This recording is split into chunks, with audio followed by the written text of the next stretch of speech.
ಸ್ಥಾನವನ್ನು ತ್ಯಾಗ ಮಾಡಬೇಕು, DK ಶಿವಕುಮಾರ್ ಅವ್ರು ಕೊಡಬೇಕು ಅಂತೇಳಿ ಹೇಳ್ತಾ ಇದ್ದಾರೆ. ನನಗೆ ಅದೆಲ್ಲ ಗೊತ್ತಿಲ್ಲ, ನಾನು ಯಾವುದು ನೋಡಿಲ್ಲ.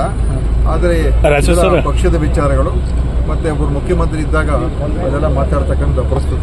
ಅಂದ್ರೆ ಸರ್ ಎಲ್ಲ ಸಮಾಜದವರು CM ಆಗಿದ್ದಾರೆ, ಒಕ್ಕಲಿಗ ಸಮುದಾಯರು ಆಗಿಲ್ಲ. ಎಲ್ಲರೂ ಸಿದ್ದರಾಮಯ್ಯ ಅವರು ಮನಸ್ಸು ಮಾಡಿದ್ರೆ ಆಗುತ್ತೆ ಅಂತ ನನಗೆ ಗೊತ್ತಿಲ್ಲಪ್ಪ ಅವ್ರು ಏನು ಹೇಳಿದ್ದಾರೆ. ಗೊತ್ತಿಲ್ಲದೆ ನಾನು ಯಾಕೆ ಮಾತಾಡ್ತೀನಿ. ಆದರೆ ಈ ವಿಷಯಗಳೆಲ್ಲ ಭಾಳ ಸೀರಿಯಸ್ ಇಶ್ಯೂಸ್. ಮತ್ತು ಒಬ್ಬರು ಮುಖ್ಯಮಂತ್ರಿ ಇದ್ದಾರೆ, ಅದರಲ್ಲೂ ಕೂಡ ಒಬ್ಬ ಅತ್ಯಂತ ಅನುಭವಿ ಆಡಳಿತಗಾರ ನಮ್ಮ ಸಿದ್ದರಾಮಯ್ಯ ಜನಪ್ರಿಯ ನಾಯಕ. ಅವರಿದ್ದಾಗ ಬೇರೆ ಬೇರೆ ವಿಷಯಗಳ ಬಗ್ಗೆ ಮಾತಾಡ್ತಕ್ಕಂಥದ್ದು ಅದು ಅಪ್ರಸ್ತುತ ಮತ್ತು ಸರಿ ಕೂಡ ಅಲ್ಲ. ಈಗ DC ಸ್ಥಾನ ಕೂಡ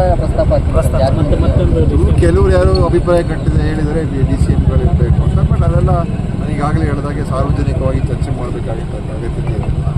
ಮುಖ್ಯಮಂತ್ರಿ ಇದ್ದಾರೆ, ಯಾರ್ಯಾರು ಮಂತ್ರಿ ಆಗಬೇಕು, ಯಾವ ಮಂತ್ರಿಗೆ ಯಾವ ಖಾತೆ ಕೊಡಬೇಕಾದ್ರೆ ಮುಖ್ಯಮಂತ್ರಿ ತೀರ್ಮಾನ ಮಾಡ್ತಾರೆ. ಈ ವಿಚಾರದ್ದು ಕೂಡ ಮುಖ್ಯಮಂತ್ರಿಗಳು ಹೇಳಿದ್ದಾರೆ, ನಾನು ಮುಂದೆ ಮಾತಾಡ್ತೀನಿ ಅಂತ ಅವರು ಕೂಡ ಹೇಳಿದ್ದಾರೆ. ಅದರಿಂದ ಮುಂದೆ ಏನು ತೀರ್ಮಾನ ಅದು ನಮ್ಮ ಪಕ್ಷದ ವರಿಷ್ಠರು ಮಾಡ್ತಾರೆ. ಸರ್, ಬಿಜೆಪಿ MLC ರವಿಕುಮಾರ್ ಅವರು ಆರೋಗ್ಯ ಸಚಿವರು ಕಾಣೆಯಾಗಿದ್ದಾರೆ. ಬಿಜೆಪಿ MLC ರವಿಕುಮಾರ್ ಅವರು ಆರೋಗ್ಯ ಸಚಿವರು ಕಾಣೆಯಾಗಿದ್ದಾರೆ.